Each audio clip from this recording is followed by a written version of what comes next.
ಪುತ್ತೂರು ಮಹತೋಬಾರ ಶ್ರೀ ಮಹಾಲಿಂಗೇಶ್ವರ ದೇವಸ್ಥಾನದ ಜಾತ್ರೆ ಆರಂಭವಾಗಿದೆ. ದೇವಸ್ಥಾನಕ್ಕೆ ಸಂಬಂಧಪಟ್ಟಂತಹ ವಿಶೇಷತೆಗಳು, ವೈಶಿಷ್ಟ್ಯತೆಗಳು ಅಥವಾ ಇದರ ಹಿಂದಿರುವಂತಹ ಒಂದು ಇತಿಹಾಸದ ಬಗೆಗಿನ ಸಮಗ್ರವಾದ ಮಾಹಿತಿಯನ್ನು ನಿಮ್ಮ ಮುಂದೆ ಇಡ್ತಾ ಇದ್ದೇವೆ. ನಾವು ದೇವಾಲಯ ಅಂತ ಹೇಳಿದ ಕೂಡಲೇ ದೇವರಿಗೆ ಅಲಂಕಾರವನ್ನು ಮಾಡಲಾಗುತ್ತೆ. ಮುಖ್ಯವಾದ ಅಂದರೆ ಪ್ರಧಾನ ದೇವರು, ಅದರ ಜೊತೆಗೆ ಪರಿವಾರ ದೇವರುಗಳಿಗೆ ವಿಶೇಷವಾದ ಅಲಂಕಾರವನ್ನು ಪೂಜಾ ಸಂದರ್ಭದಲ್ಲಿ ಮಾಡಲಾಗುತ್ತೆ. ಅದು ಪೂಜೆಯಲ್ಲಿ ಬಹಳ ಪ್ರಮುಖವಾದ ಅಂಗ ಕೂಡ ಹೌದು. ಅದೇ ರೀತಿ ಪುತ್ತೂರಿನ ಮಹಾಲಿಂಗೇಶ್ವರ, ಅದೇ ರೀತಿ ದೇವಾಲಯದಲ್ಲಿರುವಂತಹ ಪರಿವಾರ ದೇವತೆಗಳಿಗೆ ವಿವಿಧ ಬಗೆಯ ಹೂಗಳಿಂದ ಅಲಂಕಾರವನ್ನು ಮಾಡಲಾಗುತ್ತೆ ಮಾಲೆಗಳ ಮೂಲಕ.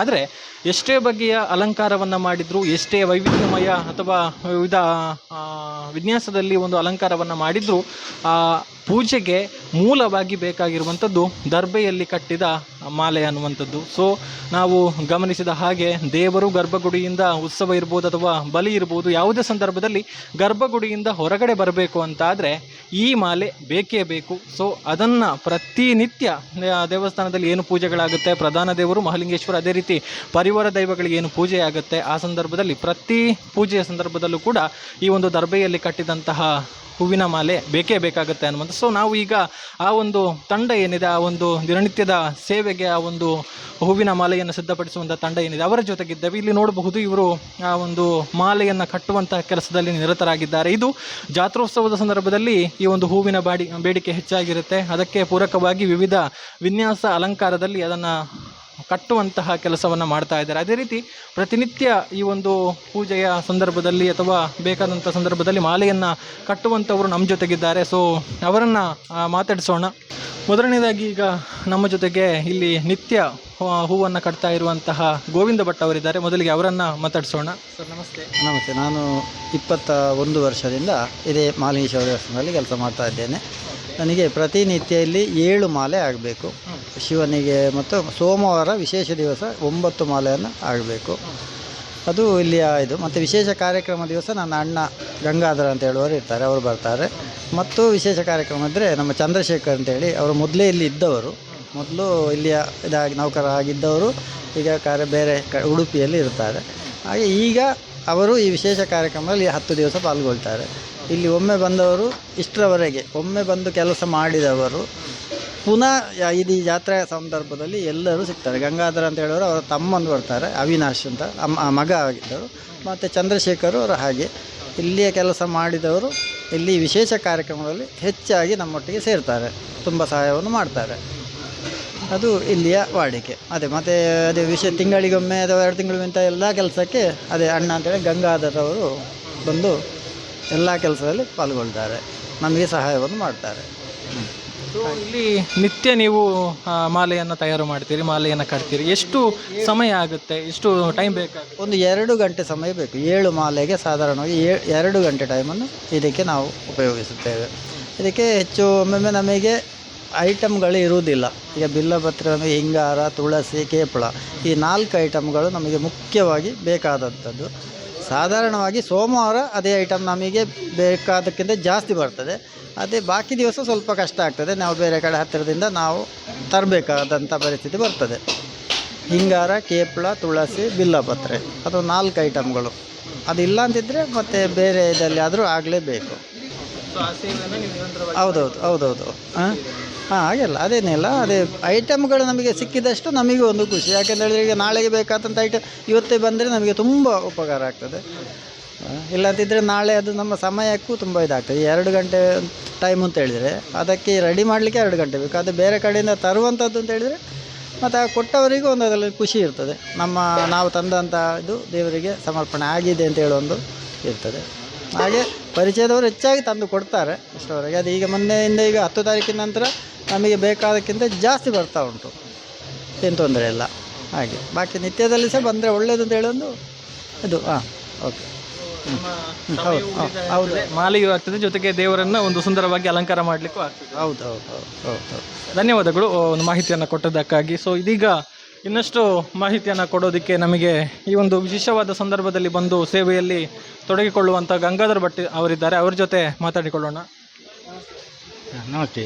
ನೀವು ಯಾವೆಲ್ಲ ಸಂದರ್ಭದಲ್ಲಿ ಬಂದು ಈ ಒಂದು ಮಾಲೆಯನ್ನು ಕಟ್ಟುವ ವಿಶೇಷ ಸಂದರ್ಭ ಅಂತ ಹೇಳಿದರೆ ಲಕ್ಷದೀಪ, ಶಿವರಾತ್ರಿ, ಹಾಗೆ ವಾರ್ಷಿಕವಾಗಿ ನಡೆಯುವಂಥ ಏಪ್ರಿಲ್ 10ರಿಂದ 20ರವರೆಗೆ ನಡೆಯುವಂಥ ಉತ್ಸವಾದಿಗಳಿಗೆ ನಾವು ಬರ್ತಾ ಇರ್ತೇವೆ. ವಿಶೇಷವಾಗಿ ಮಾಲೆಗಳನ್ನು ಕಟ್ತಾ ಇದ್ದೇವೆ. ಈ ಮಾಲೆಗಳಲ್ಲಿರುವಂಥ ವಿಧಗಳೇನು, ಅದಕ್ಕೆ ಇರುವಂಥ ಒಂದು ಪದ್ಧತಿಗಳೇನು, ಕಟ್ಟುವಂಥ ಅದರ ಹಿಂದಿರುವಂಥ ಅಂಶಗಳೇನು ಅನ್ನುವಂಥದ್ದು? ಅಂಶಗಳು ಅಂತ ಹೇಳಿದರೆ ಅದು ವಿಶೇಷ ಈ ಅಲಂಕಾರದಲ್ಲಿ ಪುಷ್ಪಗನ್ನಡಿ ಅಂತ ಹೇಳೋದಕ್ಕೆ, ಪ್ರಭಾವಳಿಯಲ್ಲಿ ಪುಷ್ಪಗನ್ನಡಿ ನಿತ್ಯ ಉತ್ಸವದಿಂದ ಈ ಉತ್ಸವಕ್ಕೆ ದೊಡ್ಡ ಅಟ್ಟೆ ಇರುವಾಗ ಅದಕ್ಕೆ ಈ ದೊಡ್ಡ ಅಟ್ಟೆಗೆ ಇಂಥ ಮಾಲೆಗಳೇ ಕೂತ್ಕೊಂಡ್ರೆ ಚೆಂದ ಕಾಣುತ್ತದೆ. ಹಾಗೆ ಉತ್ಸವ ಅಂತ ಹೇಳಿದ ಕೂಡಲೇ ಜನಗಳಿಗೊಂದು ವಿಶೇಷ ಅಲ್ವ, ಹಾಗೆ ಈ ಮಾಲೆಗಳನ್ನು ಹಾಕಿದ ಕೂಡಲೇ ಚೆಂದ ಕಾಣ್ತದೆ, ಭಕ್ತಾದಿಗಳಿಗೊಂದು ಸಂತೋಷ ಆಗ್ತದೆ. ಇನ್ನು ಈ ಮಹಾಲಿಂಗೇಶ್ವರ ಜೊತೆಗೆ ಪರಿವಾರ ದೇವತೆಗಳು, ಈ ದೇವರಿಗೆ ಸಂಬಂಧಪಟ್ಟ ಹಾಗೆ ಕಟ್ಟುವಂಥ ಮಾಲೆಯಲ್ಲಿ ಏನಾದರೂ ವ್ಯತ್ಯಾಸಗಳಿದೆಯಾ? ಅಂದರೆ ಇಂಥ ದೇವರಿಗೆ ಇಂಥ ಮಾಲೆಗಳಾಗಬೇಕು, ಅದರಲ್ಲಿ ಇಂಥ ಪುಷ್ಪಗಳಿರಬೇಕು, ಇಂಥ ಅಂಶಗಳಿರಬೇಕು ಅನ್ನುವಂಥದ್ದು ಏನಾದರೂ ಇದೆಯಾ? ಅಂಥದ್ದು ಯಾವುದು ಇರುವುದಿಲ್ಲ. ಹಾಗಾದರೆ ನಾವೆಂತ ಮಾಡೋದು ಅಂತ ಹೇಳಿದ್ರೆ, ಅದಕ್ಕೆ ಈಗ ಈ ಗುಲಾಬಿ ಸ್ಥಳವನ್ನು ತೆಗೆದುಕೊಂಡು ಇದರಲ್ಲಿ ಅಲಂಕಾರಕ್ಕೆ ಈ ಉತ್ಸವ ಮೂರ್ತಿ ಅಂತ ಹೇಳೋದಕ್ಕೆ, ನಿತ್ಯದ ಉತ್ಸವ ಪ್ರಾಕಾರ ಗುಡಿಗಳಿಗೆ ಸಾಧಾರಣ ಯಾವುದು ಮಾಲೆಯೂ ಆಗ್ತದೆ. ಹಾಗಾದರೆ ಈ ಉತ್ಸವ ಮೂರ್ತಿಗೆ ಅಂತ ಹೇಳಿದರೆ, ಈಗ ಪೇಟೆ ಸವಾರಿಗೆಲ್ಲ ಹೋಗುವಾಗ ಬ್ರಹ್ಮರಥ ಆಗುವಾಗ, ಹಾಗೆ ಆ ಉತ್ಸವಗಳಿಗಾಗುವಾಗ ಚೆಂದ ಕಾಣಬೇಕು ಅಂತೇಳಿ ಬೇರೆ ಬೇರೆ ಐಟಮ್ಸಲ್ಲಿ ಗುಲಾಬಿ, ಇದು ಕಡು ಬಣ್ಣ ಮತ್ತು ಮೆರೂನು, ಹಾಗೆ ಹಳದಿ ಇಂಥದ್ದನ್ನೆಲ್ಲ ಇಟ್ಟು ಈ ಥರ ನಾವು ಅಲಂಕಾರಕ್ಕೆ ಅವರಿಗೆ ಕೊಡ್ತೇವೆ. ಅಂದರೆ ಬಹುಶಃ ನಿಮಗೆ ಇದನ್ನು ಸಾಮಾನ್ಯರಿಗೆ ಕಲಿತುಕೊಳ್ಳೋದು ಬಹಳಷ್ಟು ಕಷ್ಟ, ಅಂದರೆ ಅಷ್ಟು ಸುಲಭ ಇಲ್ಲ. ಅದರಲ್ಲೂ ಕೂಡ ನೂಲಿನಲ್ಲಿ ಕಟ್ಟುವಂಥದ್ದೇ ಕಷ್ಟ ಆಗಿರುವಂಥ ಸಂದರ್ಭದಲ್ಲಿ ತಾವು ದರ್ಬೆಯನ್ನು ಬಳಸಿಕೊಂಡು ಕಟ್ತೀರಿ. ಇದನ್ನು ಕಲಿತದ್ದೇ ಹೇಗೆ? ನಿಮಗಿದು ಯಾವ ರೀತಿ ಈ ಒಂದು ಕಲೆ ಒಲಿದು ಬಂದಿದೆ? ಹಾಗೆಂತಲ್ಲ, ನಮ್ಮ ಹಿರಿಯವರೇ ನಮಗೆ ಸಾಧಾರಣ ಇದರ ಬಗ್ಗೆ ಒಳ್ಳೆ ಮಾಹಿತಿ ತಿಳಿದುಕೊಂಡು, ಮತ್ತು ನಾವು ಅಂಥ ಇಲ್ಲಿ ಒಬ್ಬರು ಇದ್ದಾರೆ ಅದರ ಕಲಿಸುವವರು ಅಂತೇಳಿ ಇರ್ತಾರೆ ನಮ್ಮದರಲ್ಲಿ. ಹಾಗೆ ಅವರಲ್ಲಿ ಹೋಗಿ ನೋಡಿಕೊಂಡು ನಾವು ಕಲಿತುಕೊಂಡು ನಾವು ಇನ್ನೊಬ್ಬರಿಗೆ ಅದನ್ನು ಕಲಿಸ್ತಾ ಇದ್ದೇವೆ. ಸೊ ಈಗ ಮುಂದಿನ ಪೀಳಿಗೆಗೂ ತಮ್ಮಿಂದ ಕಲಿಸುವಂಥ ಕೆಲಸ ಆಗ್ತದೆ. ಅದೇ ನಾವೀಗ ನಮ್ಮ ಮುಂದಿನ ಪೀಳಿಗೆಗೆ ಈಗ ತಮ್ಮನ ಮಗನಿಗೆ, ಹಾಗೆ ತಮ್ಮನ ಮಗಳಿಗೆ, ಈಗ ನನ್ನ ಮಗಳು ಕಟ್ತಾ ಇದ್ದಾಳೆ, ಹಾಗೆ ಎಲ್ಲರಿಗೂ ಮುಂದಕ್ಕೆ ಅದನ್ನು ಒಂದು ಕಲಿಸುವಂಥ ಇದನ್ನು ಮಾಡ್ತಾ ಇದ್ದೇವೆ. ಧನ್ಯವಾದಗಳು. ತಮ್ಮ ಈ ಒಂದು ಸೇವೆ ಇದೇ ರೀತಿ ಮುಂದುವರಿಲಿ ಅನ್ನುವಂಥದ್ದು. ಸೊ ಇದೀಗ ಮತ್ತೊಬ್ಬರು ಇದ್ದಾರೆ ನಮ್ಮ ಜೊತೆಗೆ ಮಾತನಾಡೋದಕ್ಕೆ. ವಿಶೇಷವಾದ ಸಂದರ್ಭದಲ್ಲಿ ಪಾಲ್ಗೊಂಡು, ಅಂದರೆ ಮುಖ್ಯವಾಗಿ ಜಾತ್ರೆ ಉತ್ಸವಾದಿಗಳಿರುವಂಥ ಸಂದರ್ಭದಲ್ಲಿ ಈ ಒಂದು ಸೇವೆಯಲ್ಲಿ ಪಾಲ್ಗೊಳ್ಳುವಂಥವರು ಸದ್ಯ ಉಡುಪಿಯಲ್ಲಿರುವಂತಹ ಚಂದ್ರಶೇಖರ್ ರಾವ್ ಅವರು. ಅವ್ರ ಜೊತೆ ಮಾತನಾಡಿಕೊಳ್ಳೋಣ. ಅವ್ರನ್ನ ಕೈಯಲ್ಲಿ ಗಮನಿಸಿದರೆ ಈಗಾಗಲೇ ಅತ್ಯಂತ ಸುಂದರವಾದ ವಿನ್ಯಾಸದಲ್ಲಿ ಮಾಲೆ ತಯಾರಾಗ್ತಾ ಇದೆ. ಅವ್ರ ಜೊತೆ ಮಾತನಾಡಿಕೊಳ್ಳೋಣ. ಸರ್ ನಮಸ್ತೆ. ನಮಸ್ತೆ. ಬಹುಶಃ ನಾವು ಗಮನಿಸಿದರೆ ಇತರ ನೂಲಿನಲ್ಲಿ ಕಟ್ಟಿದ್ದಕ್ಕಿಂತ ಅತ್ಯಂತ ಸೊಗಸಾಗಿ ಸುಂದರವಾಗಿ ತಮ್ಮ ಕೈಯಲ್ಲಿ ಒಂದು ಮಾಲೆ ತಯಾರಾಗ್ತಾ ಇದೆ. ನೂಲಿನಲ್ಲಿ ಕಟ್ಟೋದಕ್ಕೂ ಈ ದರ್ಬೆಯಲ್ಲಿ ಕಟ್ಟೋದಕ್ಕೂ ಇರುವಂಥ ವ್ಯತ್ಯಾಸಗಳೇನು? ಇದು ಶುದ್ಧದಲ್ಲಿ ಕಟ್ಟುವಂಥದ್ದು ಅಂತೇಳಿ. ಯಾಕೆಂತಂದರೆ ಈ ಮಾಲೆಯ ವಿಶೇಷತೆ ಏನಂತಂದರೆ, ನೀವು ಆರಂಭ ಮತ್ತು ಅಂತ್ಯದಲ್ಲಿ ತುಳಸಿ ಇಟ್ಟು ಇದು ಮಾಡಬೇಕು. ಮತ್ತು ಇದು ಯಾವುದೇ ಹಗ್ಗದಲ್ಲಿ ಕಟ್ಟುವಂಥದ್ದಲ್ಲ.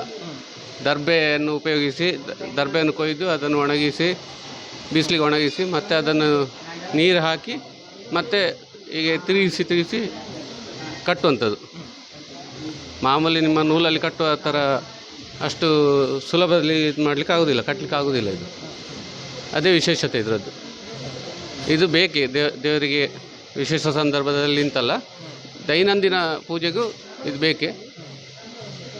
ಇದಿಲ್ಲ ಅಂತಾದರೆ ಪೂಜೆ ಮಾಡಲಿಕ್ಕಿಲ್ಲ. ಈ ಮಾಲೆ ಹಾಕದೆ, ಅಲಂಕಾರ ಮಾಡದೆ ಪೂಜೆ ಮಾಡಲಿಕ್ಕಿಲ್ಲ. ಮತ್ತು ಬಲಿ ಹೊರಡುವಾಗಲೂ ಅಷ್ಟೇ, ಇದಿಲ್ಲ ಅಂತಾದರೆ ಬಲಿ ಹೊರಡಲಿಕ್ಕಿಲ್ಲ. ಇದು ವಿಶೇಷತೆ ಇದರದ್ದು. ಇನ್ನು ಈ ಮಾಲೆಯ ಉದ್ದಕ್ಕೆ ಸಂಬಂಧಪಟ್ಟಾಗ ಏನಾದರೂ ವಿಚಾರಗಳಿದೆ? ಇಷ್ಟು ಉದ್ದದ ಮಾಲೆ ಇದಕ್ಕೆ ಬೇಕು, ಅಥವಾ ಬಲಿಮೂರ್ತಿಗಿರ್ಬೋದು, ಪ್ರಧಾನ ದೇವರಿಗೆ ಆಗಿರ್ಬೋದು, ಪರಿವಾರ ದೇವತೆಗಳಿಗೆ ಆಗಿರ್ಬೋದು, ಉದ್ದಕ್ಕೆ ಸಂಬಂಧಪಟ್ಟ ಹಾಗೆ? ಬಲಿಮೂರ್ತಿಗೆ ದೈನಂದಿನ ದಿನದಲ್ಲಿ ಬಲಿಮೂರ್ತಿಗೆ 2 ಮೊಳದ ಮಾಲೆ, ಮತ್ತು ಪ್ರಾಕಾರ ದೇವರುಗಳಿಗೆಲ್ಲ 2 ಮೊಳದ ಮಾಲೆ, ಮತ್ತು ಪ್ರಧಾನ ದೇವರಿಗೆ ಅಲ್ಲಿ ಬಿಂಬಕ್ಕೆ ಹಾಕಲಿಕ್ಕೆ 4 ಮೊಳದ ಮಾಲೆ ದೈನಂದಿನ ದಿನದಲ್ಲಿ ಕೂಡ. ಅದು ವಿಶೇಷ ಸಂದರ್ಭ ಅಂತೇನಿಲ್ಲ, 4 ಮೊಳದ ಮಾಲೆ ಬೇಕೇ.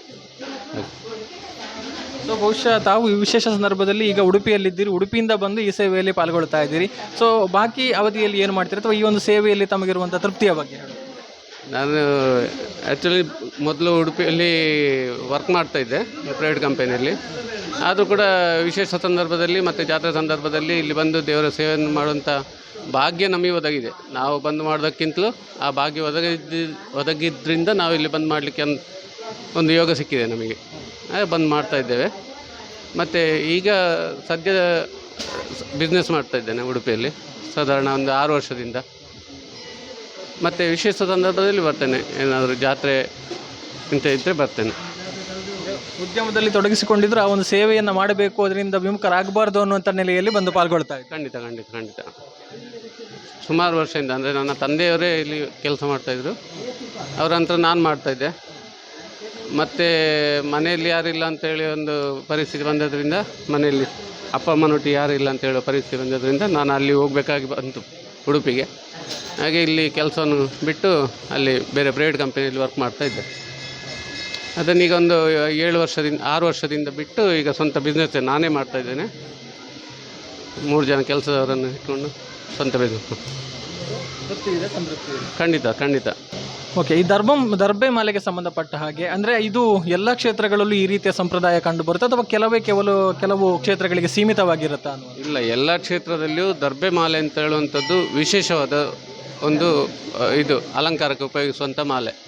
ಇದು ಶುದ್ಧದಲ್ಲಿ ಮಾಡುವಂಥದ್ದು. ಶುದ್ಧದಲ್ಲಿ ಈಗ ಎಲ್ಲ ದೇವರುಗಳಿಗೂ ಶುದ್ಧ ಪ್ರಮುಖವಾದ್ದು, ಅದರಿಂದ ಶುದ್ಧದಲ್ಲಿ ಮಾಡುವಂಥದ್ದು ಅಂತೇಳಿ ಎಲ್ಲ ಕ್ಷೇತ್ರದಲ್ಲಿ ಉಂಟು ದರ್ಬೆ ಮಾಲೆ ಅಂತ.